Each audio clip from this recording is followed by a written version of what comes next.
Hey everyone, welcome to another episode of Michelle Reading the Bible. Yeah, we are, I'm tired folks. It's been a long day. We are reading from the Holman Christian Standard Bible and we are reading in Numbers today. We are reading 3 chapters and, oh my goodness, excuse me. We are reading Numbers 18, 19, and 20. So strap in and let's do it.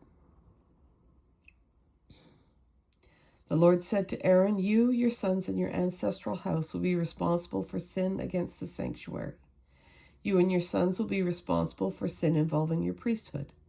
But also bring your relatives with you from the tribe of Levi, your ancestral tribe, so that they may join you and assist you and your sons in front of the tent of testimony. They are to perform duties for you and for the whole tent. They must not come near the sanctuary equipment or the altar, otherwise both they and you will die. They are to join you and guard the tent of meeting, doing all the work at the tent, but no unauthorized person may come near you. You are to guard the sanctuary and the altar so that wrath may not fall on the Israelites again. Look, I have selected your fellow Levites from the Israelites as a gift for you, assigned by the Lord to work at the tent of meeting. But you and your sons will carry out your priestly responsibilities for everything concerning the altar and for what is inside the veil, and you will do that work. I am giving you the work of the priesthood as a gift, but an unauthorized person who comes near the sanctuary will be put to death." Then the Lord spoke to Aaron, "Look, I have put you in charge of the contributions brought to me. As for all the holy offerings of the Israelites, I have given them to you and your sons as a portion and a permanent statute. A portion of the holiest offerings kept from the fire will be yours. Every one of their offerings that they give me, whether the grain offering, sin offering, or restitution offering, will be most holy for you and your sons. You are to eat it as a most holy offering. Every male may eat it. It is to be holy to you. The contribution of their gifts also belongs to you. I have given all the Israelites' presentation offerings to you and to your sons and daughters as a permanent statute. Every ceremonially clean person in your house may eat it. I am giving you all the best of the fresh olive oil, new wine, and grain, which the Israelites give to the Lord as their first fruits. The first fruits of all that is in their land, which they bring to the Lord, belong to you. Every clean person in your house may eat them. Everything in Israel that is permanently dedicated to the Lord belongs to you. The firstborn of every living thing, man or animal, presented to the Lord belongs to you.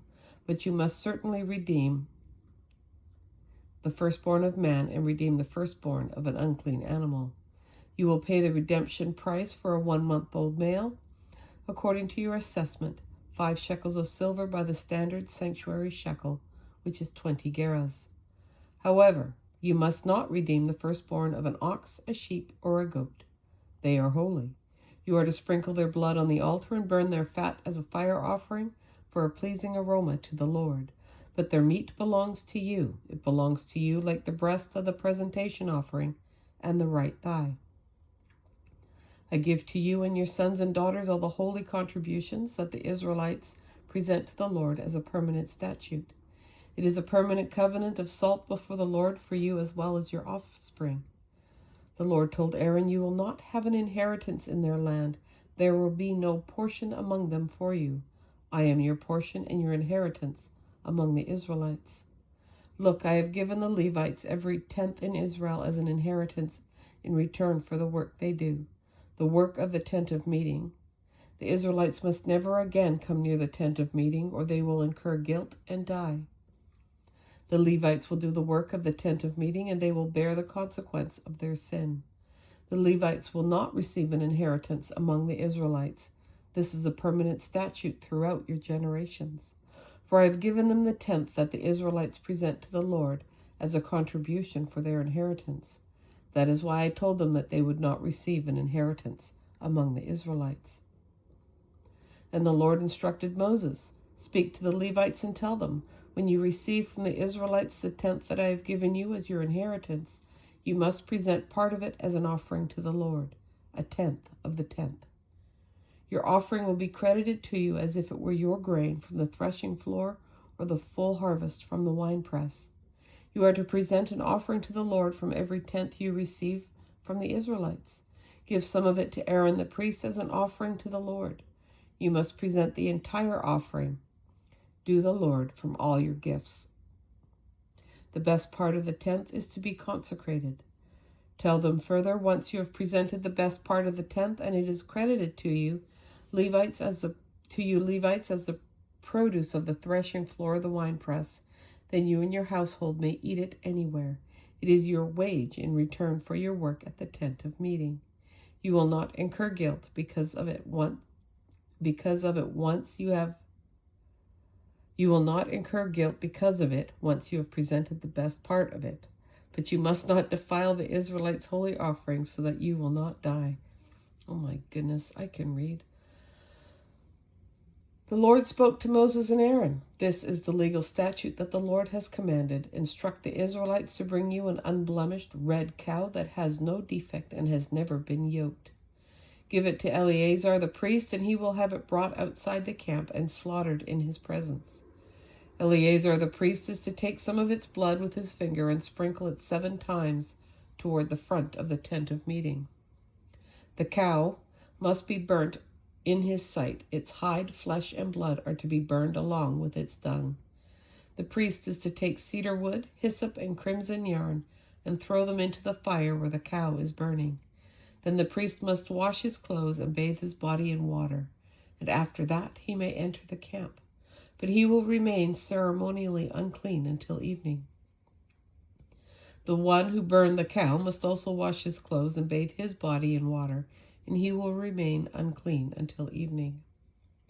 A man who is clean is to gather up the cow's ashes and deposit them outside the camp in a ceremonially clean place. The ashes must be kept by the Israelite community for preparing the water to remove impurity.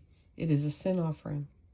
Then the one who gathers up the cow's ashes must wash his clothes, and he will remain unclean until evening. This is a permanent statute for the Israelites and for the foreigner who resides among them. The person who touches any human corpse will be unclean for 7 days. He is to purify himself with the water on the 3rd day and the 7th day, and then he will be clean. But if he does not purify himself on the 3rd and 7th days, he will not be clean.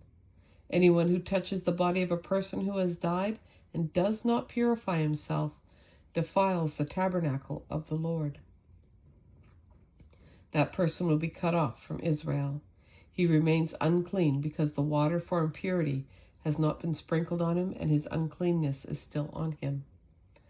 This is the law when a person dies in a tent. Everyone who enters the tent and everyone who is already in the tent will be unclean for 7 days, and any open container without a lid tied on it is unclean. Anyone in the open field who touches a person who has been killed by the sword or has died, or who even touches a human bone or a grave, will be unclean for 7 days. For the purification of the unclean person, they are to take some of the ashes of the burnt sin offering, put them in a jar, and add fresh water to them. A person who is clean is to take hyssop, dip it in the water, and sprinkle the tent, all the furnishings, and the people who were there. He is also to sprinkle the one who touched a bone, a grave, a corpse, or a person who had been killed. The one who is clean is to sprinkle the unclean person on the 3rd day and the 7th day, and after he purifies the unclean person on the 7th day, the one being purified must wash his clothes and bathe in water, and he will be clean by evening. But a person who is unclean and does not purify himself, that person will be cut off from the assembly because he has defiled the sanctuary of the Lord. The water for impurity has not been sprinkled on him, he is unclean. This is a permanent statute for them. The person who sprinkles the water for impurity is to wash his clothes, and whoever touches the water for impurity will be unclean until evening. Anything the unclean person touches will become unclean, and anyone who touches it will be unclean until evening. The entire Israelite community entered the wilderness of Zin in the first month, and they settled in Kadesh. Miriam died and was buried there. There was no water for the community, so they assembled against Moses and Aaron. And the people quarreled with Moses and said, "If only we had perished when our brothers perished before the Lord. Why have you brought the Lord's assembly into this wilderness for us and our livestock to die here? Why have you led us up from Egypt to bring us to this evil place? It is not a place of grain, figs, vines, and pomegranates, and there is no water to drink." Then Moses and Aaron went from the presence of the assembly to the doorway of the tent of meeting. They fell down with their faces to the ground, and the glory of the Lord appeared to them. And the Lord spoke to Moses, "Take the staff and assemble the community. You and your brother Aaron are to speak to the rock while they watch, and it will yield its water. You will bring out water for them from the rock and provide drink for the community and their livestock." So Moses took the staff from the Lord's presence, just as he had commanded him. Moses and Aaron summoned the assembly in front of the rock, and Moses said to them, "Listen, you rebels." Oh, somebody's mad. "Must we bring water out of this rock for you?" Then Moses raised his hand and struck the rock twice with his staff, so that a great amount of water gushed out, and the community and their livestock drank. But the Lord said to Moses and Aaron, "Because you did not trust me to show my holiness in the sight of the Israelites, you will not bring this assembly into the land I have given them. These are the waters of Meribah, where the Israelites quarreled with the Lord, and he showed his holiness to them." Moses sent messengers from Kadesh to the king of Edom. "This is what your brother Israel says. You know all the hardships that have overtaken us. Our fathers went down to Egypt, and we lived in Egypt many years. But the Egyptians treated us and our fathers badly. When we cried out to the Lord, he heard our voice, sent an angel, and brought us out of Egypt. Now look, we are in Kadesh, a city on the border of your territory. Please let us travel through your land. We won't travel through any field or vineyard or drink any well water. We will travel the king's highway. We won't turn to the right or the left until we have traveled through your territory." But Edom answered him, "You must not travel through our land, or we will come out and confront you with the sword." "We will go on the main road," the Israelites replied to them, "and if we and our herds drink your water, we will pay its price. There will be no problem, only let us travel through on foot." Yet Edom insisted, "You must not travel through." And they came out to confront them with a large force of heavily armed people. Edom refused to allow Israel to travel through their territory, and Israel turned away from them. After they set out from Kadesh, the entire Israelite community came to Mount Hor. The Lord said to Moses and Aaron at Mount Hor on the border of the land of Edom, "Aaron will be gathered to his people. He will not enter the land I have given the Israelites, because you both rebelled against my command at the waters of Meribah. Take Aaron, his son Eleazar, and bring them up Mount Hor. Remove Aaron's garments and put them on his son Eleazar, and Aaron will be gathered to his people and die there." So Moses did as the Lord commanded, and they climbed Mount Hor in the sight of the whole community. After Moses removed Aaron's garments and put them on his son Eleazar, Aaron died there on the top of the mountain. Then Moses and Eleazar came down from the mountain, and when the whole community saw that Aaron had passed away, the entire house of Israel mourned for him 30 days. And that, my friends, is our reading for today, March 3rd, 2026. Thanks for hanging with me and putting up with my, excuse me, here we go again, my yawning. I hope I'll see you again tomorrow. Take care, and bye for now.